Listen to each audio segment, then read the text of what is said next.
मला माहिती आहे सगळ्यांना खूप उशीर झालेला आहे आणि जवळजवळ 60 ते 65 कविता आपण ऐकल्या आणि निर्वेताईंनी खूप छान प्रत्येक कवितेचं विश्लेषण केलं. तेव्हा मला मला असं वाटतं मला बोलायला फारसं काही राहिलेलं नाही आहे. तरी पण आजच्या जी कविता होत्या आजच्या म्हणजे कवी संमेलन म्हणून किंवा कवयित्रींचं संमेलन म्हणून खरोखर कौतुकास्पद होतं. कारण असं म्हणतात की जे न बघे रवी शशी ते सार या कवींपाशी. इतके विषय म्हणजे काहीच सुटलं नाही त्यात. निसर्ग आला, नातेसंबंध आले, घर आलं, आयुष्य आलं, म्हणजे काहीच सुटलं नाही त्यातनं. आयुष्यातलं काहीही सुटलं नाही.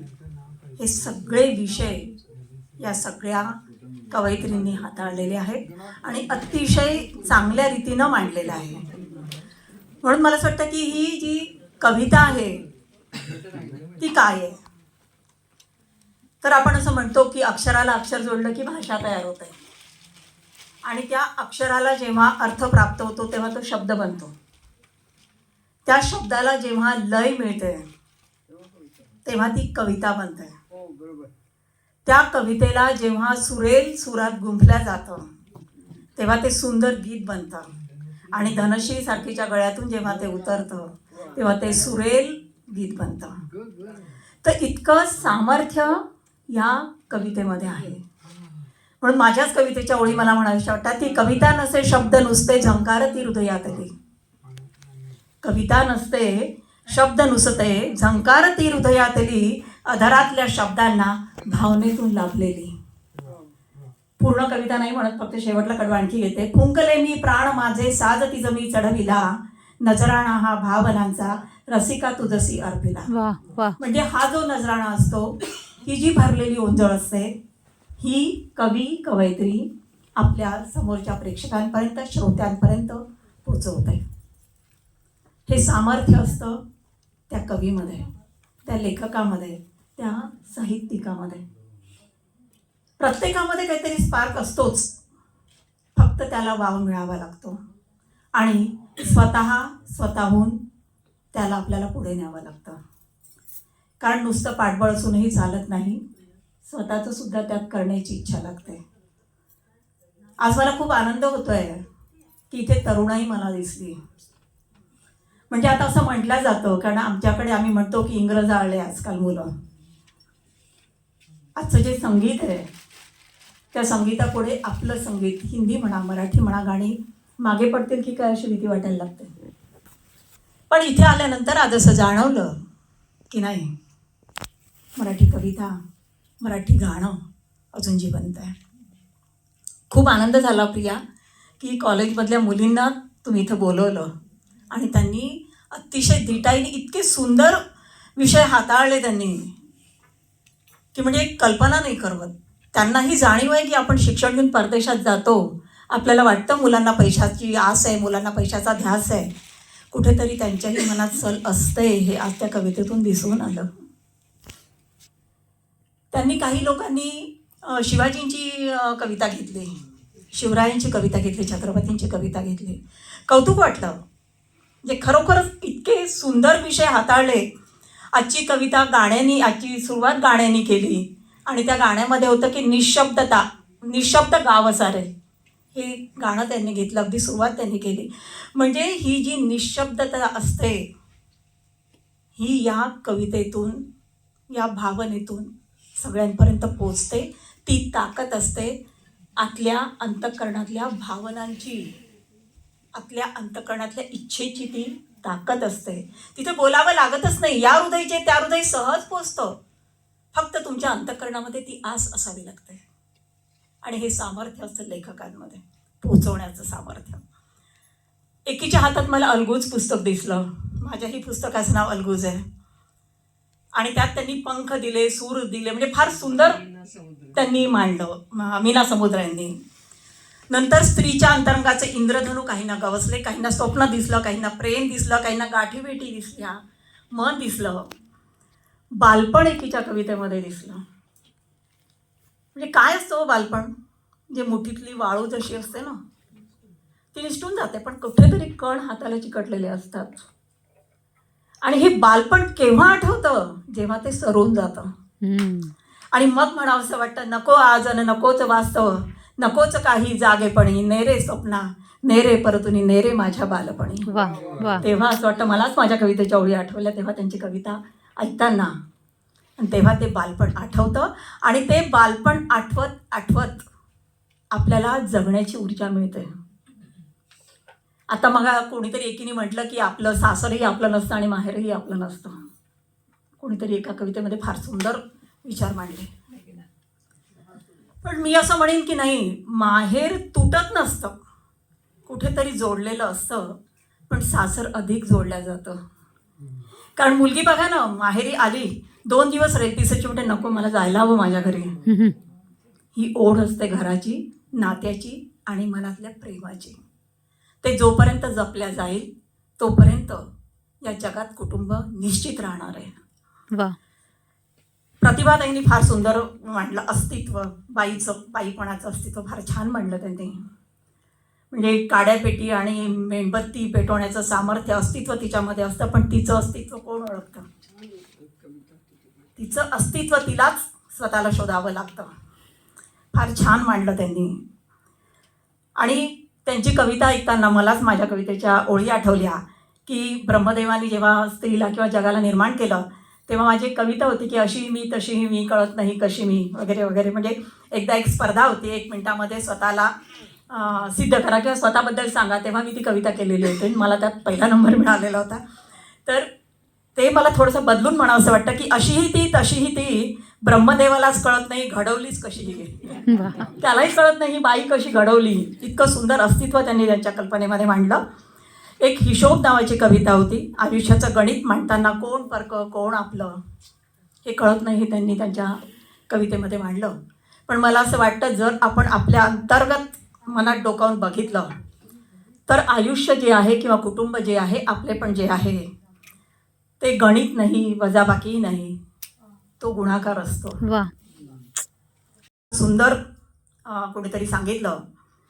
आणि कृष्णाचा सूर गवसला तेही आठवलं. आणि मला माझीच कविता आठवली की कृष्ण आणि राधेची कविता, तीही कविता फार सुंदर त्यांनी मांडली. त्या कवितेची माझ्या ओळी होत्या, यमुनेवरती फिरता फिरता औचित का घुटमळते राधा.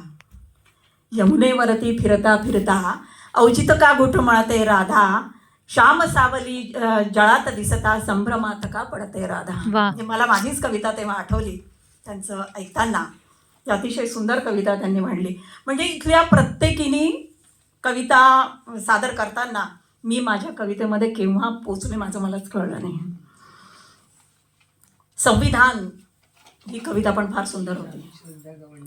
संविधान आणि संवेदना. संविधान, कायदे, नियम, पण संवेदना ती कुणाला दिसत नाही, कुणाला जाणवत नाही. पण संविधानापेक्षा सुद्धा संवेदनेला बांधून ठेवण्याचं सामर्थ्य तिच्यामध्ये असतं. आयुष्याचा डाव, ती पण कविता फार सुंदर होती. स्वत्व जपलं तरी सहज जिंकता येतं आणि कधीतरी हारण्यातही जीत असते. फार सुंदर त्यांनी विचार त्यात मांडले होते. नात्यातलं मळक जे एकीने कोणीतरी मांडलेलं होतं ते पण फार सुंदर होतं नात्याचं. आणि तेव्हा मला एक कविता आठवली शांताबाई शेळकेंची, विणकरा. हे मला वाटते शब्द आपल्या गुलजारांचे काहीतरी जुलेहा काहीतरी त्यांची कविता होती ती. आणि त्याचा अनुवाद शांताबाईंनी केला होता, शांताबाई शेळकेंनी.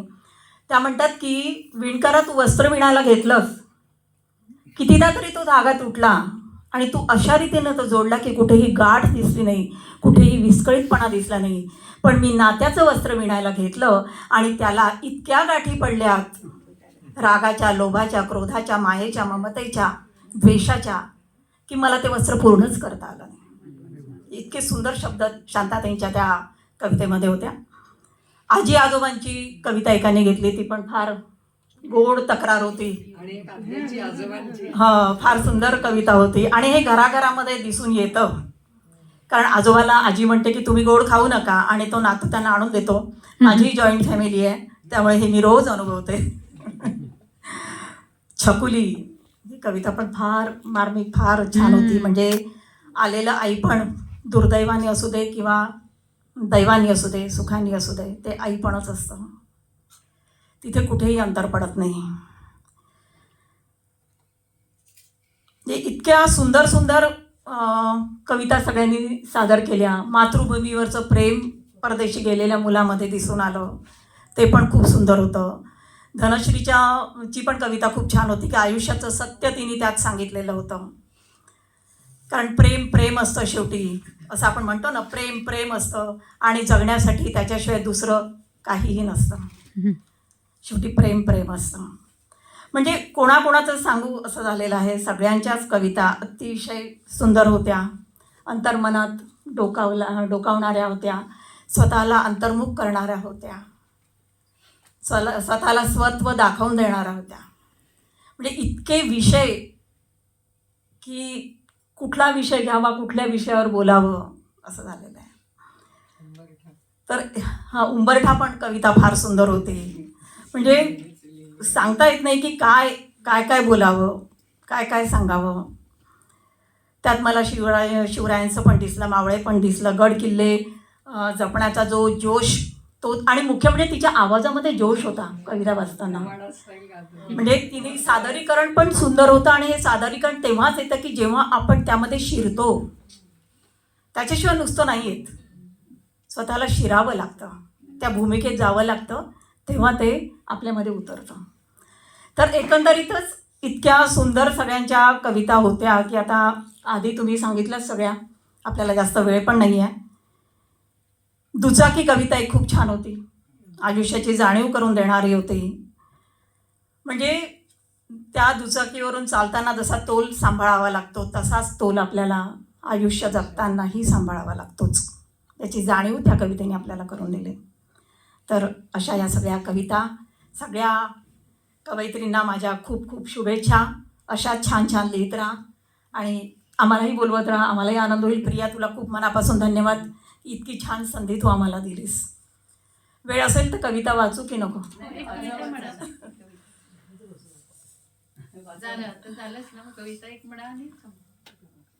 आता नात्यांवर सुद्धा बऱ्याच कविता आल्या. त्या नात्यामध्ये सुद्धा कटुताई आली, वादावादी आली. माझी एक मैत्रीण आहे, डॉक्टर आहे, डॉक्टरेट केली आहे ती, आणि तिचे मिस्टर प्रोफेसर होते. दोघांमध्ये बोलणं फार कमी होतं. एकदा आम्हाला तिने जेवायला बोलवलं आणि सर उशीर आले. तर मी म्हटलं, अगं अनुराधा, सर नाही आले अजून, काही झाला का, वाद झाला का? ती म्हणाली, नाही, संवादच नाही तर वाद होण्याचा प्रश्नच येत नाही. पण वाईट वाटलं की सुसंवाद जरी नसला तरी वाद तरी असावा. कमीत कमी वाद असताना आपण समोरासमोर तर येतो, एकमेकांशी बोलतो, तर त्याच्यामुळे वाद का असेना पण असावा. तिथून कधीतरी सुसंवाद नक्कीच घडतो. तर त्यावरची ही कविता आहे माझी.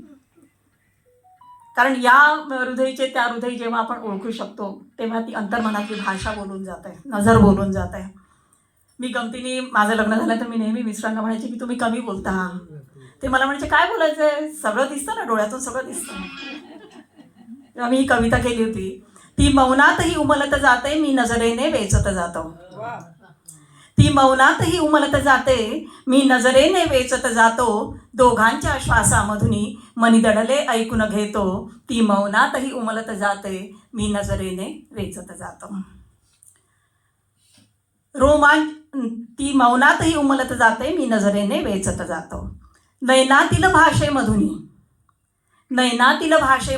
ती सारे सांगत जाते.